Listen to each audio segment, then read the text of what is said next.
during potentially dangerous weather situations. Specially built weather radios will be automatically activated to warn of the impending hazards. Tests of these radios and the warning alarm system will be conducted by the National Weather Service every Wednesday between 11 a.m. and noon. If there is a threat of severe weather, the test will be postponed to the next available good weather day.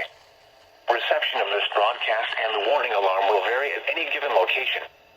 This variability, normally more noticeable at greater distances from the transmitter, will occur even though you are using a good quality receiver in perfect working order. To provide the most consistent warning service possible, the warning alarm will only be activated for warnings in selected watches affecting the listening area.